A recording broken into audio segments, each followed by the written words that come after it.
Today I would like to talk to you about a special saint who is known as the saint of the 20th century. He is none other than St.Maximilian Kolbe. St.Maximilian Kolbe is a conventual Franciscan priest from Poland. During his canonization time in 1982, Pope John Paul II declares him as a saint of the difficult times. You would be wondering why he is called Saint of the Difficult Times. Because during the Second World War time, when Poland was invaded by the Nazi Germany, Maximilian Kolbe was martyred for another person. And Pope John Paul II, during his canonization time, he says that Maximilian Kolbe did not die, but offered his life for his brother. In the Gospel of St. John, chapter 15, verse 13 says that there is no greater love than to lay down his life for his brother.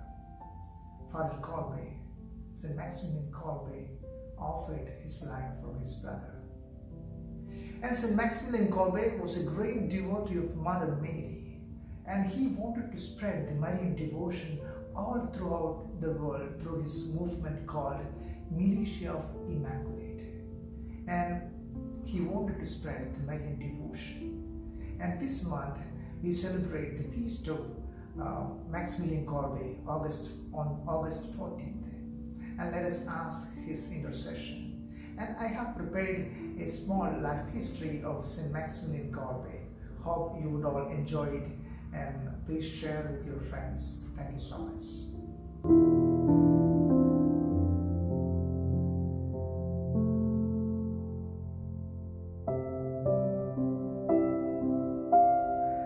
Raymond Kolbe was born on 8 January 1894 near Lodz, Poland. One day in his youth, when his mother scolded him, Raymond experienced a radical change. That night I asked the Mother of God what was to become of me. Then she came to me holding 2 crowns, one white and other red.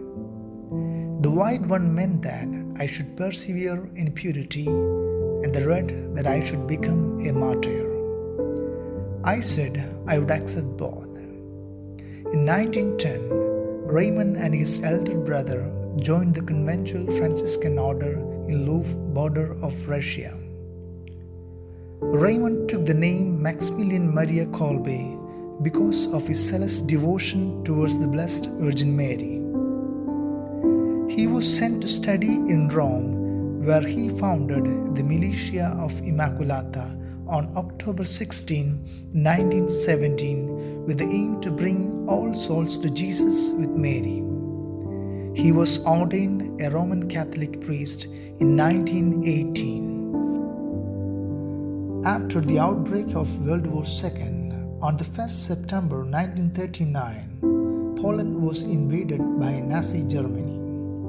Nazi Germany was on the rise and was a serious threat, especially for a Catholic priest. In the month of May 1941, Father Kolbe and 4 other companions were taken to Auschwitz and given the prisoner number 16670.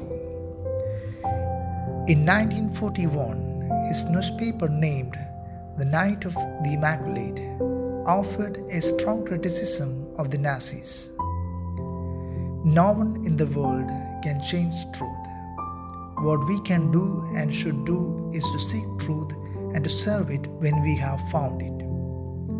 The real conflict is the inner conflict.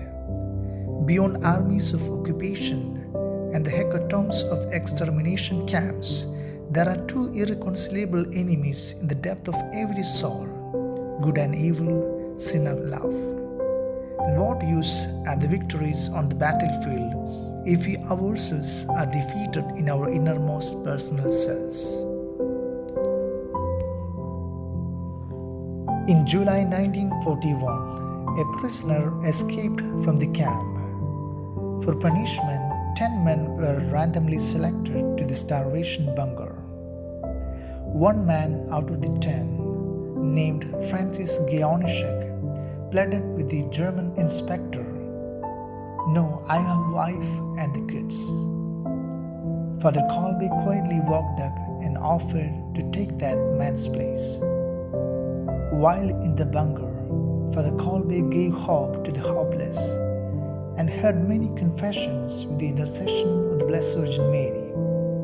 Father Kolbe withstood all the trials and tribulations that were given to him. Kolbe would never stop striving to fulfill his mission and priestly vocation. With his loving words and actions, he demonstrated that we are all children of the same God and must be brought back to the comfort of our Father. The 10 condemned to death went through terrible days. From the underground cell in which they were shut up there continually aroused the echo of prayers and canticles. The man in charge of emptying the buckets of urine found them always empty. Thus draw the prisoners to drink the content. Since they had grown weak, prayers were now only whispered. At every inspection, when almost all the others were now lying on the floor, Father Kolbe was seen kneeling praying. Father Kolbe never asked for anything and did not complain. Rather, he encouraged others, saying that the fugitive might be found and they would all be freed. One of the soldiers remarked, "This priest is really a great man. We have never seen anyone like him." After 2 weeks, nearly all the prisoners except Kolbe had died due to dehydration and starvation. On August 14, 1941, the vigil of the Feast of the Virgin Mary's Assumption, Father Kolbe was executed with a lethal injection. Maximilian Kolbe died, a martyr of charity, in the Auschwitz starvation bunker. Maximilian Kolbe was beatified as confessor of the faith in 1971. Pope John Paul II canonized him as a saint and martyr of charity on October 10, 1982. At his canonization, Pope John Paul II said, "Maximilian Kolbe did not die but gave his life for his brother."